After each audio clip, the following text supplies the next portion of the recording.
Hello my dear students, आज मैं फिर आपके समक्ष वीवीआई ऑब्जेक्टिव क्वेश्चन का सीरीज लेके आया हूँ। क्योंकि नेक्स्ट ईयर एग्जामिनेशन 1 फरवरी से होने जा रहा है बिहार बोर्ड इंटरमीडिएट का इंग्लिश का। जिन छात्रों ने इंग्लिश रखा है 100 मार्क्स का, चाहे वो साइंस के हो या कॉमर्स के हो या आर्ट्स के हो, तो जैसा मैंने कहा था कि मेरा हर एक क्लास जो है ना एग्जामिनेशन के पॉइंट ऑफ व्यू से बहुत इंपॉर्टेंट होगा। क्योंकि मैं हर एक क्लास में मैं जो है ना वीवीआई ऑब्जेक्टिव क्वेश्चन ही बता रहा हूँ। तो एग्जामिनेशन के पॉइंट ऑफ व्यू से बहुत ही इम्पोर्टेंट है मेरा क्लास। और चूँकि एग्जामिनेशन फरवरी में होने वाला है, 1 फरवरी से एग्जामिनेशन का बस 2 महीना टाइम है। तो एग्जाम विद्यार्थी को केवल वीवीआई ऑब्जेक्टिव क्वेश्चन या वीवीआई डिस्क्रिप्टिव क्वेश्चन के बारे में ही स्टूडेंट जो है ना ज़्यादा सर्च करते रहते हैं। तो आज देखेंगे टाइम एंड टेंस से। मैंने टाइम एंड टेंस से 10 objective question, 10 VVI objective question जो एग्जामिनेशन में बार बार इसी प्रकार का क्वेश्चन आता है। क्वेश्चन का पैटर्न इसी प्रकार का रहता है, इसका स्क्रीनशॉट आप ले सकते हैं। और इसी प्रकार का क्वेश्चन एग्जामिनेशन में आता है। उस सेक्शन में 50 मार्क्स का जो ऑब्जेक्टिव होता है उसमें, तो ये टाइम एंड टेंस से 10 वीवीआई ऑब्जेक्टिव है। इसको देख लेंगे, इसका स्क्रीनशॉट भी ले सकते हैं। तो चलिए शुरू कर रहे हैं। क्वेश्चन नंबर 1 देख लेंगे। यू डैश द पियानो, 2020 में पूछा गया क्वेश्चन है, यू डैश द पियानो। अब 4 ऑप्शन इसको देख लेंगे, है ना। ऑप्शन ए एम प्लेइंग नहीं होगा, क्योंकि यू के साथ एम आएगा ही नहीं। प्रेजेंट टेंस में आई के साथ एम लगता है, तो ये नहीं होगा। यू इज प्लेइंग, ये भी नहीं होगा। यू आर प्लेइंग, ये है। आपने सब बहुत जान ही रहे होंगे। तो you are playing the piano, तो इसका उत्तर होगा, उसका आंसर होगा आर प्लेइंग। नंबर 2 पे आ रहे हैं। Rita dash to the radio, Rita dash to the radio. अब इसके 4 ऑप्शन देखते हैं। Option A is listening, option B has listening. Has के बाद वर्ब का तीसरा फॉर्म आता है, तो ये कभी भी नहीं होगा। Am listening, I present tense में आई के साथ एम लगता है, तो ये भी नहीं होगा और ना ये होगा। तो क्या होगा? Rita is listening to the radio. ये Rita is listening to the radio, क्योंकि रीता एक वचन संज्ञा है, तो इसके साथ हेल्पिंग वर्ब इज आएगा, तो Rita is listening to the radio. Question number 3 देखेंगे।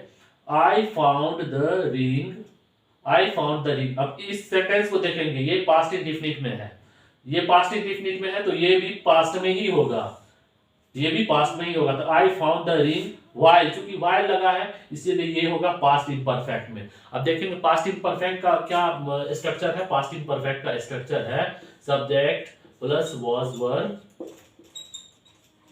प्लस वर्ब का चौथा रूप। तो यहाँ देख लेंगे, आई found the ring while I was. अब यहाँ ऑप्शन में देखेंगे कहाँ है, आई के साथ क्या लगेगा पास्ट इम्परफेक्ट में? वाज। तो आई वाज डिगिंग, तो इसका उत्तर होगा I was digging in the garden. I found the. Question number 4 देखते हैं। ही dash classical music. Classical music मतलब हुआ, क्लासिकल का मतलब होता है शास्त्रीय म्यूजिक यानी संगीत। ही dash classical music for hours every day. अब इस सेंटेंस में देखेंगे, ध्यान देंगे, ये एवरी डे दिया हुआ है।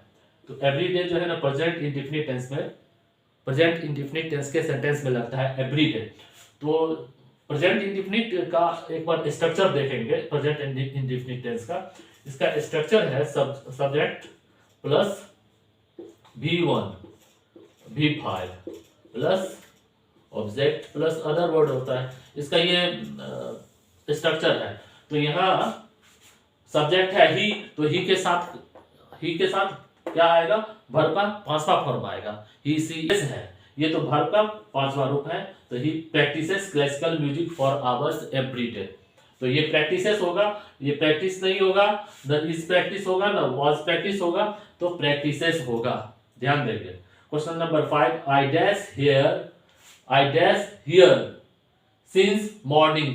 देखिए अब यहाँ सिंस लगा हुआ है, सिंस लगा हुआ है। अगर सिंस लगा हो वाक्य में, फॉर लगा हो, सिंस और फॉर, उसके बाद देखिए मॉर्निंग है। I dash here since morning, तो I am waiting here since morning गलत है, ये ना आई एम वेटिंग नहीं होगा। I have been waiting here since morning, यानी ये किस टेंस में होगा? ये प्रेजेंट परफेक्ट कंटीन्यूअस टेंस में होगा, ये प्रेजेंट परफेक्ट कंटीन्यूअस टेंस में होगा। प्रेजेंट परफेक्ट कंटीन्यूअस का स्ट्रक्चर क्या है? प्रेजेंट परफेक्ट कंटीन्यूअस टेंस का स्ट्रक्चर है सब्जेक्ट प्लस हैज बीन या हैव बीन, वर्ब का चौथा रूप। फिर फॉर सिंस आता है, फॉर सिंस देख लेंगे। क्वेश्चन नंबर 6 देख रहे हैं, ही डैश अ पोएम नाउ। अब देखिए सेंटेंस में अगर नाउ दिया रहे, ध्यान देंगे, अगर सेंटेंस में नाउ दिया रहे, नाउ, अच्छा इसको देख लेंगे, इस सेंटेंस को अगर नाउ दिया रहे तो ये प्रेजेंट इम्परफेक्ट टेंस में होगा। यानी प्रेजेंट इम्परफेक्ट टेंस का स्ट्रक्चर क्या है, सब्जेक्ट के बाद एम इज आर, उसके बाद वर्ब का चौथा रूप लगता है। तो ही के साथ क्या लगेगा, इज लगेगा। तो यहाँ है ही, अब सॉरी ऑप्शन देखेंगे, ऑप्शन है A read, option B is reading, option C has read, option D has read. तो जैसा मैंने बताया, नाउ अगर सेंटेंस में नाउ दिया रहे तो वो प्रेजेंट इम्परफेक्ट टेंस में होगा। तो he is reading a poem now, वह अभी पोएम पढ़ रही है। तो he is reading a poem now, तो इसका ऑप्शन होगा B is reading. Question number 7 देखिए, sometimes it dash happily, sometimes लगा हुआ है, ये भी प्रेजेंट इंडेफिनिट टेंस में होगा, समटाइम्स लगा हुआ है इसीलिए। समटाइम्स इट डैश हैप्पीली, तो इट के साथ क्या आएगा, ऑप्शन देखेंगे, ए में है rains, rains, option B raining, option C rain, option D had rain. तो मैंने बताया प्रेजेंट इंडेफिनिट टेंस में होगा। अगर सेंटेंस में समटाइम्स अगर लगा हो तो समटाइम्स इट रेन्स, कभी कभी जोरों से बारिश होती है, तो समटाइम्स इट रेन्स, रेन्स होगा, क्योंकि इट के बाद वर्ब का पांचवा रूप लगता है, यानी वर्ब में एस या ईएस लगता है। Question number 8, do you dash your first teacher, do you dash your first teacher. अब इसके ऑप्शन देखेंगे, ऑप्शन ए में है रिमेम्बर्ड, कभी नहीं होगा क्योंकि डू लगा हुआ है, ये डू लगा हुआ है, यानी कि ये प्रेजेंट इंडेफिनिट टेंस का इंट्रोगेटिव सेंटेंस है, प्रेजेंट इंडेफिनिट टेंस का इंट्रोगेटिव सेंटेंस। तो रिमेम्बर्ड नहीं होगा, रिमेम्बरिंग भी नहीं होगा, रिमेम्बर होगा। Do you remember your first teacher, do you remember your first teacher, क्या तुम्हें पहले शिक्षक याद है, do you remember your first teacher, क्योंकि डू है लगा हुआ, यानी प्रेजेंट इंडेफिनिट टेंस का इंट्रोगेटिव सेंटेंस का स्ट्रक्चर होता है डू, डज, उसके बाद सब्जेक्ट, उसके बाद वर्ब का फर्स्ट रूप, यानी कि root form of the verb लगता है।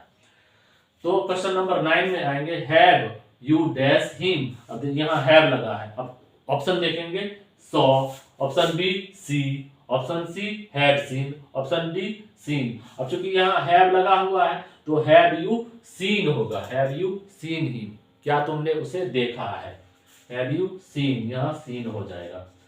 क्वेश्चन नंबर 10 में आएंगे, दीज फ्लावर्स, पहले ध्यान देंगे, ये देखिए दीज फ्लावर्स, ये फूल, ये जो है ना प्लूरल नाउंस है, तो these flowers dash sweet, these flowers dash sweet. इसका ऑप्शन देखेंगे, ए में स्मेल्स है, स्मेल्स कभी नहीं होगा क्योंकि ये प्लूरल में है, तो प्लूरल में है तो प्लूरल सब्जेक्ट के साथ जो है ना वर्ब का पहला फॉर्म आता है, तो यहाँ स्मेल होगा, दीज फ्लावर्स स्मेल स्वीट, क्योंकि ये स्मेलिंग भी नहीं होगा, ये गलत है, वॉज स्मेल नहीं होगा, ये भी गलत है, तो ये होगा these flowers sweet smell sweet, these flowers smell sweet. तो ये 10 क्वेश्चन है। इसी प्रकार के टाइम एंड टेंस से इसी प्रकार का क्वेश्चन आता है ऑब्जेक्टिव क्वेश्चन, ऑब्जेक्टिव क्वेश्चन के सेक्शन में, तो इसी प्रकार का क्वेश्चन आता है। तो जो मैंने आपको आज बताया है तो इसको ध्यान से देख लेंगे। और ये चूंकि एग्जामिनेशन में पूछा गया क्वेश्चन है, 2018 में पूछा है, 2020 में पूछा गया है, 2021 में पूछा गया है, इसीलिए एग्जामिनेशन के पॉइंट ऑफ व्यू से ये इंपॉर्टेंट क्वेश्चन है, तो इसको नोट कर लेंगे और या तो इसका स्क्रीनशॉट भी ले सकते हैं। और जो विद्यार्थी दरभंगा से हैं, जो मेरा ऑफलाइन क्लास ज्वाइन करना चाहते हैं, तो वो दरभंगा में पंडासराय में मेरा क्लास चलता है, तो वो आके वहाँ ज्वाइन कर सकते हैं। अभी वहाँ भी जो है ना VBI objective question, VBI descriptive question के बारे में ही क्लास हो रहा है। तो आज के लिए बस इतना, धन्यवाद।